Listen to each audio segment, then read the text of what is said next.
So you were telling us, I'm sorry. So you were telling us about acting in the Columbia Varsity show. Right. Please continue. Well, I think I've said pretty much about it, except that one of the big thrills connected to the show was that for publicity, they were able to get Ethel Merman to pose with me for the posters that were sent around to all the neighborhoods in New York, advertising the show, giving publicity to the show by the Daily News. It was a thing that they did every day, not just for shows, but for the some unusual thing of the day. The news had a big tabloid following, and that was my first professional I had met in the theater. It registered very heavily with me. Was she gracious to you? Oh, she couldn't have been more fun. She was just wonderful, and kidded enough around about it. She said, "I've worked very hard to try to look as good as you look." Well, of course, I was. Considerably younger. I didn't look too good. And did you ever have the opportunity to work with Miss Merman later on? Yes, I did. I did Panama Hattie with her on television, with her and Art Carney. Did you continue with your acting career while you were an undergraduate? Yes, I did. I that summer got a job in a first as an apprentice, which was not a job, but then I got a job acting in a part professional, part amateur company in Bar Harbor, Maine. They really ran a dramatic school connected to a professional group, and I had a couple of small parts there. For which you got paid? No, yes, but the pay was only room and board, no cash. And then I went the following summer. I really was hipped about it by now, and I went to a summer theater, which another man and I ran. He was an actor and later became a director. And we had our own theater in Gloucester, Massachusetts, Bass Rocks, actually, which was a tiny town right outside of Gloucester, right on the water, on the ocean. And we not only had interesting plays and bills to do, but we had no money to do them with. So we did programs like getting Thornton Wilder to play our town, and he was the narrator. He played the narrator, and a woman named Elsa Maxwell, who was a famous party giver, to play that kind of woman in a Somerset Maugham play called Our Betters. And we, along the way, found parts for ourselves. I did a play called Criminal at Large with a I'm sorry? Criminal at Large with a wonderful old character actress named Alison Skipworth. And so we just, I just moved along so that by the time I finished that season, although I was hardly consider it a big leg up in the theater, I certainly had no longer any thought of doing anything else. Not to go into journalism? Not at all. I just felt. Who was your partner in this theater? His name was Henry Levin, and he later, he did very well as he became a stage manager and as well as an actor and director. And he later came to Hollywood and directed some of the early Elvis Presley pictures. Levin? Levin. Okay. And he's now dead. But he, I believe, did April Love, which was an early picture of Elvis's. And it turned out that Funny Summer Theater was a very good thing for both of us. Right. I went to work for an outfit in New York. After you graduated from Columbia? Yes, after I graduated. Excuse me, when did you graduate from I Columbia? graduated from Columbia in 1935. Right. And I was then, at that time, I was, what did I do in 35?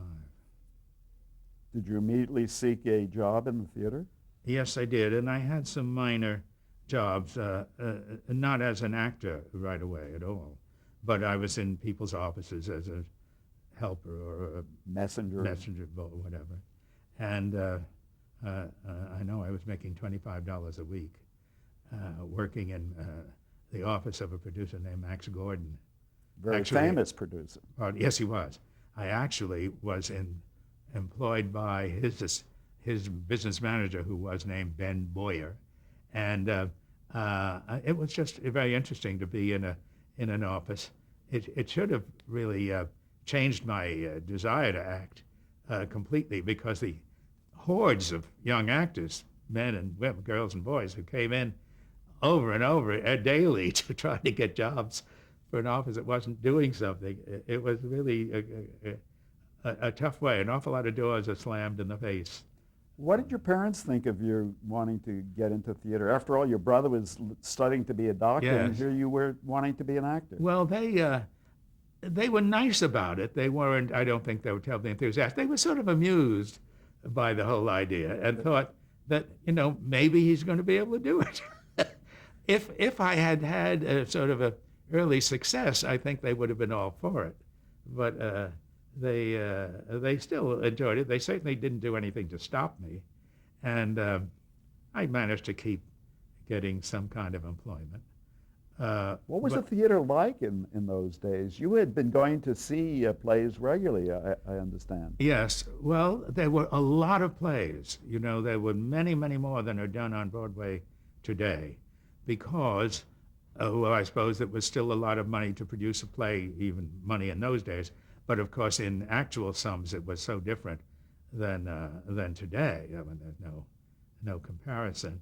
And the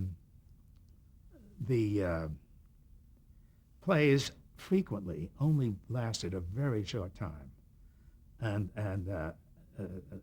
they would just play for a week or two, and they kept doing plays. I guess there were enough people putting them on who had enough money to do this kind of thing.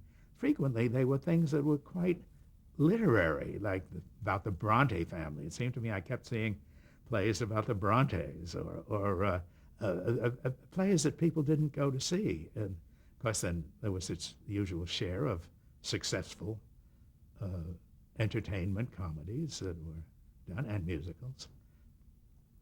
I'm trying to think now where I was headed when I finally just stayed in the theater, and that's where I was until when I worked in the summer stock and in the Broadway office of John C. Wilson, who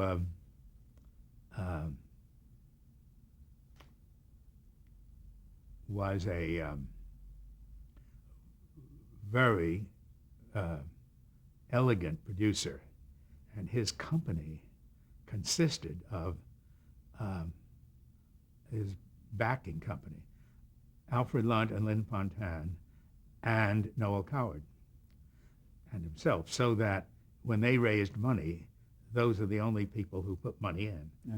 So the kind of thing that they did usually either had Noel Coward in it or was a play of Coward's, and always with the Lunts, they were, of course, in it.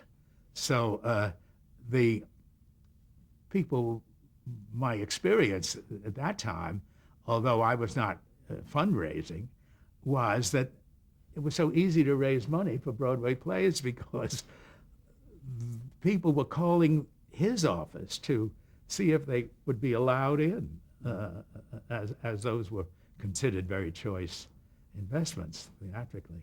What was your participation in that company? Well, in the beginning, I just was, I directed the understudies of plays that he had on. He had a show called Bloomer Girl, and there were always replacements to get, or understudy rehearsals once a week to do. Those were normally done in other companies by the stage manager himself. But in this case, Wilson liked the idea of having someone else do it and have the stage manager do what he's supposed to do. And so I had that, and I did that kind of thing. And in the office, of course, read manuscripts because he sometimes, not frequently, did plays that were not by these top. Most of his plays were written by the leading playwrights of the time, in addition to Coward. Right. Robert Sherwood and S.N. Behrman and all the sort of famous names of that time. But anyway, I did that kind of work until... Excuse me, that job was quite a breakthrough for you. Yes, it was wonderful, and it was a very good job, and it was wonderful for me. And from that... Excuse me again, was there an unusual way that you got this job? Yes. Oh, yes. The way Henry Levin and I both wound up on Broadway that year after we ran our second season at Bass Rocks. We both invited, John C. Wilson, whom I'd never met, and he, Antoinette Perry, whom he had met as a budding actor trying to get. We invited them to come to direct a play each at our summer theater. Well, first, everybody laughed at it and said, you know, you're not going to get those two people. We got both of them. And Wilson, I asked to direct Elsa Maxwell in Our Medicine. He thought that was a hoot, you know. And also, he had never really, I guess he'd always wanted to direct, but being associated with Coward always directed his own plays. And Wilson was not only the money man, but the active producer. And Miss Perry, who of course directed many plays on Broadway. For whom the Tony Awards are yes, named. our name. She worked for a producer named Brock Pemberton most of the time. And so Henry got a job. I've forgotten what play that was, but it was a play directed by Antoinette Perry, and he was acting in it, and got his best role he'd ever played. And that's how we both landed, how I landed in that. That continued until I got a part, actually by now an acting part. With Wilson, I had another kind of a career that helped my producing. But prior to that, I had a job in New York in a play that I acted in, which had come from London. The play was done in London rather successfully. It came to Broadway, and the leading lady, the star of the play, was the actress Elsa Lanchester, who was later Mrs. married Charles Lawton. And she was a rather bizarre character. And the play was very bizarre. It was called They Walk Alone, and we did. I mean, there was very little audience for it. But I did play in it, and I think that was in about 1930. By now, I'm thinking about 1939. And that really finished me off in my acting career because I made the decision myself. First of all, I had just married. And You married an actress. I met an actress. Who you met through your stage work? Whom I met through my stage work. Please tell us her name. Catherine Bard. That was her real name. And she really had a career and everything solidly long ago. She was never a star, but she did very well playing leading roles when they didn't have what you call a big name star. On stage? Yes, on stage and later in television and sometimes in movies. She was very talented, very beautiful, and mixed her later life between having babies and and continuing to act. And so after I was married, I got this opportunity to play in this play. And I think one of the reasons I got it was a play that was, as I said, done in London. All the juveniles in New York, because the leading man was a juvenile. He was supposed to be much younger than Miss Lanchester, and who turned out to be a serial killer.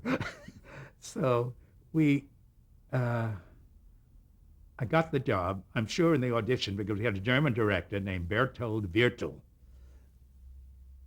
had a rather famous wife who was Garbo's teacher. And Mr. Wirtel spoke with a heavy German accent, didn't hear the nuances of people's speech very much, but he knew that I sounded British, which I don't remember whether I was putting that on for the audition or whether by that time I spoke with certainly no trace of early Brooklyn, but I didn't realize I was British. And so I guess I was just affected enough for him to think that I'd be good casting. And I was competing against what were then the leading juveniles on Broadway, but they didn't get the parts, and I did get this. But my comeuppance was, in those days, there were tryouts where you were going to Broadway, but you went to New Haven and Boston.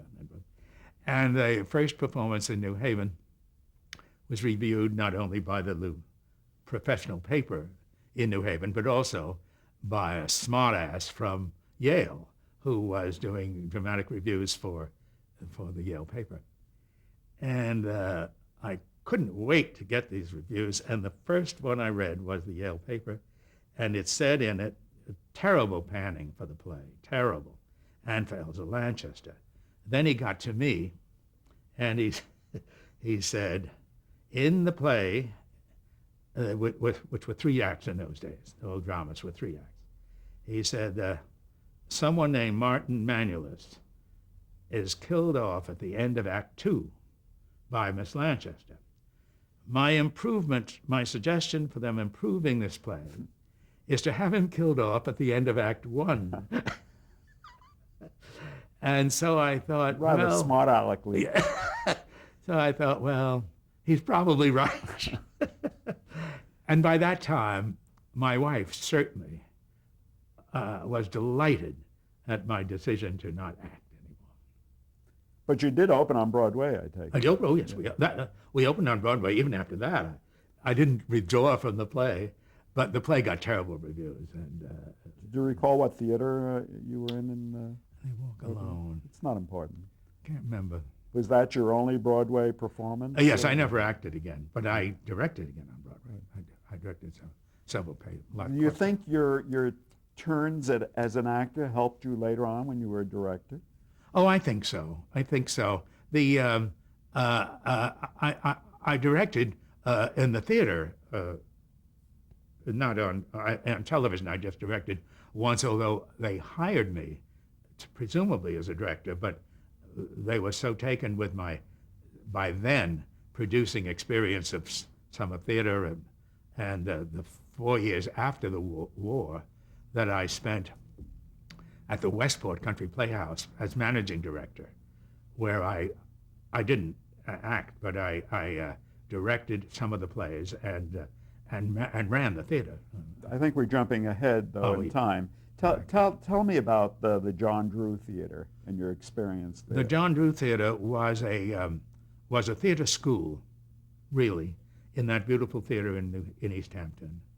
And I directed there an early, it is preceding a lot of what we've already said, the students in a play of Merton of the Movies. The comedy had been a Broadway hit early days. That really preceded my going to Bar Harbor and my going to Gloucester. Wasn't it just after you got out of Columbia? Yes, it was quite early on, within 2 years of that. Right. And did you stay there long? I was just there for 2 seasons. What years would you think they? They would be about 37 maybe, or 30. 36 and 7. And that would have also preceded your time with John C. Wilson. Yes. Yes. And during that time, I know it would have been very early on, did you have even a glimpse of television? No, my television was limited to going to the corner bar to see my wife in Studio One, which she did many of. And But that was already some years after the time we're talking about. I mean, in the late 30s, did you even know of television? I didn't come into television till 1952. But as a viewer, did you even... As a viewer, I certainly wasn't watching it in the 30s. No. I was a kid. Or in the even 30s. hear about television?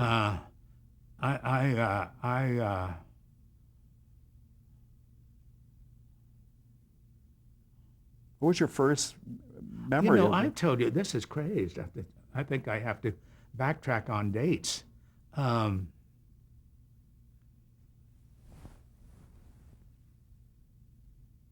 that's right. I had a terrible feeling that I had advanced my marriage to an age where I couldn't possibly be married. But I was 24, When you married? 23. Yeah. And where were you when World War II broke I was out? in the Navy. No, before you went in, when Pearl Harbor took place. Well, I was working in Wilson's office then, and I clearly was going to be drafted. It hadn't yet happened, but I felt that it was silly to pursue a civilian life now because I was really ready to move ahead, and there was no way to do it under the circumstances. And what proved it to me was, in that year, oddly enough, in 41, my wife was offered a Paramount contract in Hollywood, not in New York. And she said she had no interest in it. She seemed to prefer the theater. But also, I thought part of it was that she did not want to go off to Hollywood and leave me in New York. And so that I was then had an agent the first time, Abe Latsvogel, who was head of William Morris in New York. And he then said, well, I think Katie should go, he was her agent as well, I think Katie should go to Hollywood, and what would happen, how would she feel if we got you a job there? And I said, doing what? And he said, well, what you do here, assistant to a producer or something like that. He said, I'll work on that, and maybe work this out. It'd be nice for both of you to go. So I said, that's fine. And the way he was a keen agent then, and also an important one. He just happened to like certain young people, and he liked my wife, and liked me. And he turned up with a job. There was a man producing at Warner Brothers named Hellinger. Mark Hellinger. Mark Hellinger, who had been a newspaper columnist. Right. I mean, the Full world goes in cycle. circles. And the next time he came to New York, which was a couple of weeks after this, he interviewed me, and he said, you're in luck. A guy I've been using as an assistant has gone into the Army or something, and I need a guy, Abe Lass was very high on you. We'll work it out. You got a job. Well, it all sounded wonderful and was, except that I knew that the draft was breathing on me hard on me. There was no reason not. I was of age. I had no children yet. And so I decided that the best thing for me to do was to volunteer, because I did not want to be in the Army, and go to the Navy and try to get into that 90-day wonder training course where you came out as a JG lieutenant, and whether you knew anything, which I didn't. And so I did just that. I went to, there was a course, the course was given in the Bronx someplace at a Coast Guard school. I was not trying to get the Coast Guard, but they gave this at the Coast Guard school, and I became an officer in the Navy. Was this in 1942? This was early 42. Right. You never went to Hollywood then? Never did. Yeah. No. Never did, nor did she. We later went, but not then. And maybe we should mention that Mark Hellinger, among other productions, produced the motion picture Naked City, which became the famous television series That's eventually. right. He did. He did. You're right. Where were you stationed in the Navy? I had such a comfortable war that I'm almost embarrassed to talk about it. I was never shot at. I was never sunk. I was never anything. I was stationed in London. The Navy had no billets there, for officers, and they rented apartment flats for sharing. For two men would share a flat, and I was in Grosvenor Square doing what they said, you're part of intelligence. What the intelligence was, reading mail that the men were writing and cutting out, or seeing that it was cut out, stuff that would indicate any troop movement or any whatever. And You were a censor. censor, I couldn't think of the word, censor. Yes. And but they came under the intelligence.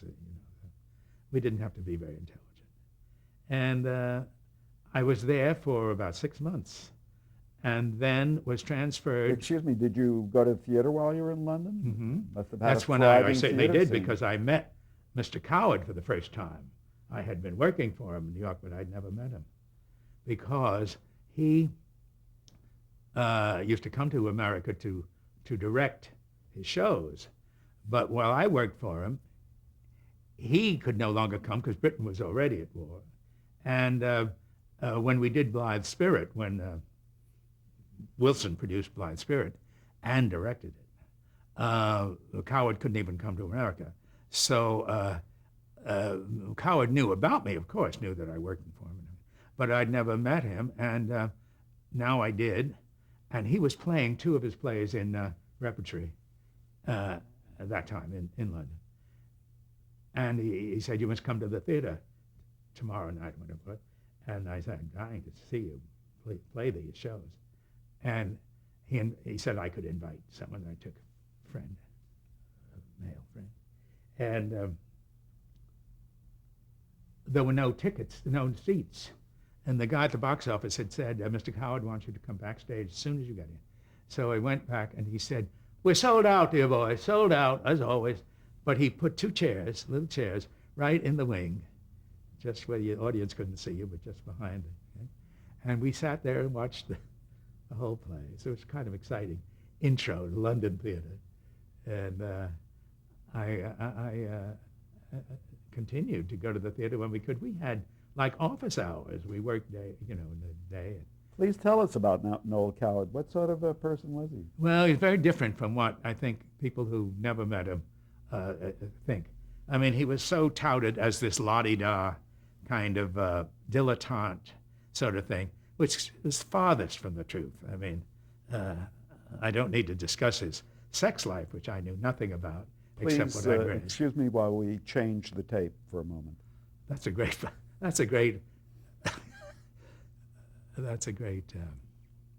Cutaway.